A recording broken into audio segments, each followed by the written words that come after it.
Welcome back to Tutorial Tuesdays. I am Serena. This channel is PR with Serena.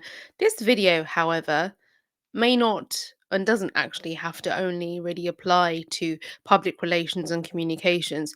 How to make better decisions. This can apply to your business and to your life as well. So let's get started. I am Serena. I have more than 20 years of experience in public relations and comms. I'm a chartered public relations practitioner, and I'm also a systems thinking practitioner currently in my MSc program. And I do believe it gives me an edge. It gives me the edge when it comes to making decisions and being more strategic and being able to zoom out, because I think this ability to zoom out and weigh things up is the ingredient that's going to help you to make better decisions for your business and for your life. I'll give you an example of public relations strategic planning. Now, what this means is being more intentional. So, you're going to do some campaign activity, you're going to extend your I was going to say olive branch, extend yourself out to others externally. So that basically means contacting them, talking about your product, your business, etc., etc. And you could do that in a really sort of random, haphazard, unplanned way, and not really think about what are you going to say, how are you going to say it, what's the outcome you're looking for, what do you want to get out of it, what's of value to somebody else. Instead, you just sort of go for it. Very off the cuff, spontaneous, unplanned. Now, within public relations and publicity and this whole realm of marketing, etc., etc., there is an element of just having to just get the job done as things happen, because it's that kind of environment. Not everything can incorporate planning and being so intentional and well thought out beforehand. But all those questions I asked about what are you going to get out of it, blah, blah, blah, all of those questions I asked are the questions that actually goes into planning. And so when you're about to do something or make a decision or invest in something or ask somebody for a favor, all of these things require some thought before you do them. So let's talk a little bit about making decisions and being better at making decisions. Let's really zoom out. Let's really zoom out. Life is really about choices. We are making a choice every day. I'm making a choice to record this on a Sunday in time for Tutorial Tuesdays because I'm building a business and my online profile. My decision to do this on a Sunday when it's the only 24 hours, 48 hours I have off, um, because I'm a single parent and my daughter's gone for a visit to her father's. This decision was informed by, but I need to spend my free time investing in my business, in my professional development, and I can fit this in. So there's been there's sort of a lot that goes into informing the action you're going to take, the decision that you will essentially make. And you've just got to sometimes just come one level up, and that is, what is the motivation? My motivation is a 9 to 5 isn't enough for me. My motivation is, I want to say something quite subjective, but personal motivation is I don't just want to be average. I have so much more to offer and so much more to give, which is why I'm studying a postgraduate level 20 years after, 15, 20 years after, 20 years after I studied my BA honors in politics. So why am I doing that now after 20 years? Because I want to feed my brain. My personal value is growth and progression and being curious and being creative. So those are all the things that are going into my decision making and the kinds of actions and steps I'm taking.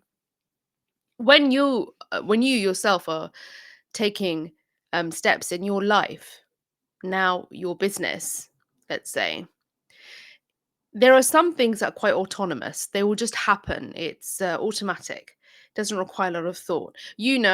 For instance, got to put the bin out. If it doesn't, it'll build up, and then the bin men will come and the bins will not get taken. Those are sort of the automatic things. Then you get a little bit more complex, more interesting.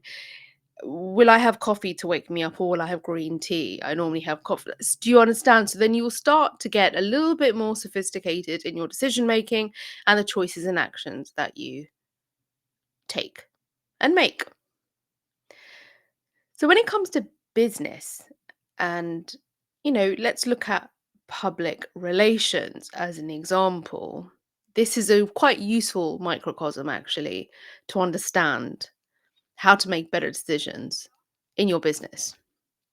When we are campaigning and planning strategic campaigns in public relations and communications, we usually start off with a plan, even if you don't have time to do a full on long like I was going to say page, but actually multiple slides of a plan where you're listing your objective, how you're going to implement it, what's the thought that's gone into it, what's the background, what's the strategy, and how will you evaluate it. Sometimes you'll just want to put that all on a one pager as a starter and get going, and you can iterate on it.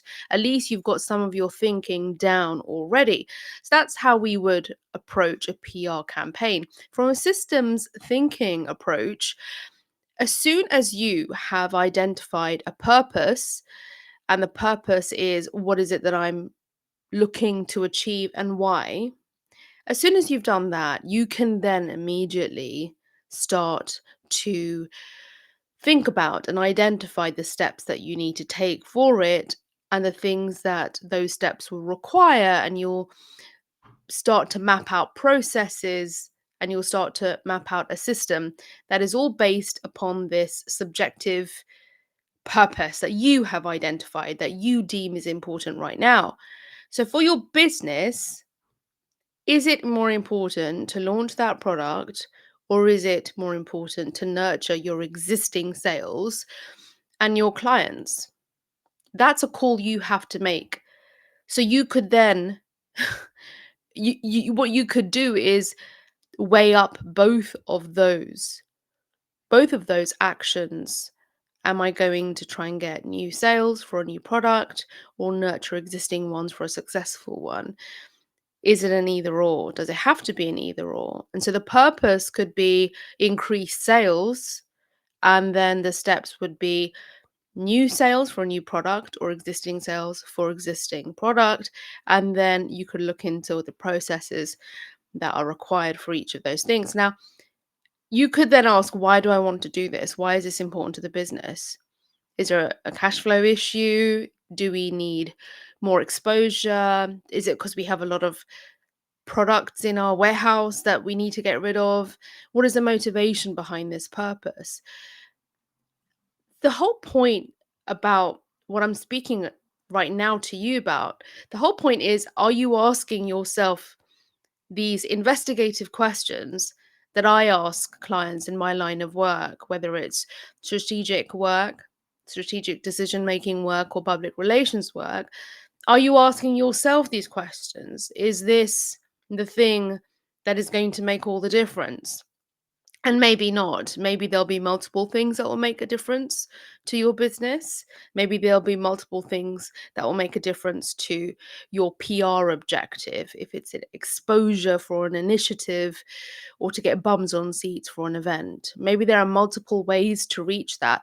And so the whole point about being more, I shouldn't just say the whole point, being more effective in your decision making means that you have considered multiple things and you have asked yourself critical questions. And by applying some critical thinking, you will ensure that you have essentially hacked your thinking process and your decision making. You have found a way to find a blind spot. You have found a way to consider something completely new. You have asked yourself those questions, and you have listed those points and those answers on that one pager document, and you revisit it because you reflect on it. So it's a reflective practice. By reflecting a little bit more in this way and being your own critical friend, you will most definitely make a better decision and a better choice. What you can then do is compare that choice with what the initial knee jerk, reactive, habitual decision was going to be. Perhaps the one that you think is your instinctive, intuition led decision. Perhaps what you think is your instinct and your intuition is your habit. It's what you've been doing repeatedly because it makes sense. Makes sense to whom? Remember, that's a subjective thing. It's making sense to you right now. But do you have a different objective? And the means to get that, to that new result or a different result, or the same result, but might be through a different process, a different route.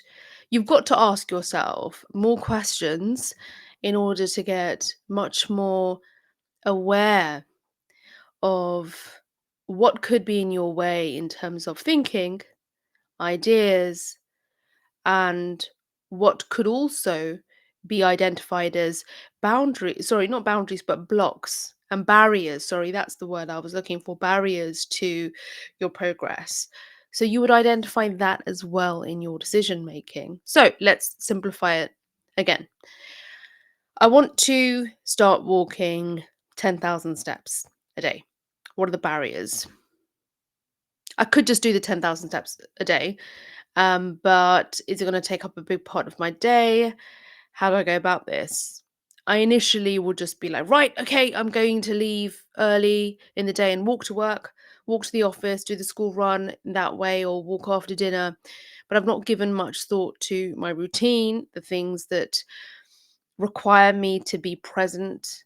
So, as an example, but I have calls all day. On one day, I have more calls than I have calls on another day. So, oh, okay, I'll put the treadmill at my standing desk, and this will allow me to get my steps in on the days that I have more meetings. Although there's some meetings where I kind of look a bit odd, just sort of swaying from side to side and my head bopping up and down as I'm taking my steps because I've got that slight funny hip injury and my knee's a bit sore. So I might be even limping through it. Oh, this is now not going to work. So was my 10,000 steps a day realistic? Maybe I need to figure out another way. So you've got to sometimes, yes, trial and error and figure it out as you make mistakes. But when you're in business, and especially if you're in public relations where the stakes are quite high, you don't want to make those mistakes. Mistakes are expensive. And so, what I would urge you to do is to engage in a little bit more critical inquiry with yourself when you are looking to make decisions. So, first, what is the objective? Why have you identified this as the objective? What is it that has informed this decision? Why do you need to do this thing? What's the background? What are the ideas? What is the context that is informing why you're having to pursue things in the way that you're looking to pursue, having articulated this objective for this plan? So now you've got some background. Perhaps that will help refine your objective a little bit more. Next, what are the steps that you believe you need to take in order to meet that objective? Do you have a high level bird's eye view of what the strategy could be? Who is your audience and who are your stakeholders? Who are the people and the entities and the things that are going to be impacted and affected by your objective, the activity that you're looking to pursue? Who are the audience and who is the audience, sorry, and who are the stakeholders that may not be impacted directly but indirectly because they'll have awareness of what you're looking to do? This is quite a big sort of thing to sort of like understand and plan, because Sometimes, when we are in business or we are in when we're doing a campaign, you can get such tunnel vision. You're just trying to get what you need to get done. And you tend to only plan according to the stakeholders or the audience that you are more familiar with. But it might be that your campaign, your decision, your objective might be impacting newer audiences, might even impact other stakeholders that aren't currently in your stakeholder map. So you've got to give a little bit more thought into it. It feels like a lot of work, which is why I do the job that I do for others, but it's rewarding because then it pays off. What pays off? When you evaluate, you see how much more impactful and effective that decision was. It paid off. It made sense. Now, let's just say you went through all the planning, you did all the planning, and in the end, your initial thought, your knee jerk decision was the right one. Well, nothing lost, only something gained. Further confirmation and confidence in the decision that you're going to make. You've now confirmed to yourself, yes, this is the right thing to do. And I feel even more confident because now, if there's any fallout from this, I've already done some planning around this where I'm aware of who the audience is and who the stakeholders are and what are the reputational risks, etc., etc. And I've got a whole course about reputation management. I've got a free ebook as well that you can look into. It's called Don't Get Cancelled. So doing the planning does pay off. It helps to crystallize your thinking and it will give you more confidence. Thank you so much for listening to today's Tutorial Tuesday. I'm back every week and sometimes I'm on the YouTube Shorts. The way I said that, the YouTube Shorts. I'm on Reels. Basically, what I do is I go to my TikTok, I take a video there, download it before I post it so it doesn't have the watermark, and then I will add that, sometimes with a slightly different framing for YouTube. And lastly, Instagram. I must say, Instagram doesn't get as much time and attention as YouTube does. But I am looking to get more visible on my LinkedIn. And I have a LinkedIn page that you can also visit. I'll ensure the links are updated at some point, but it is Sunday. So as long as I have this ready, scheduled for you for Tutorial Tuesdays, and I end this video before I sneeze because I think I might. No, it's gone. Thank goodness. I appreciate your time and attention since it's the most valuable thing that you have and you've given it to me. So I appreciate you. And if you want to reach out to me for work, if you want like me to support you in any way, then please feel free to do so. All links are provided. Have an excellent day and week, and I'll see you in the next one.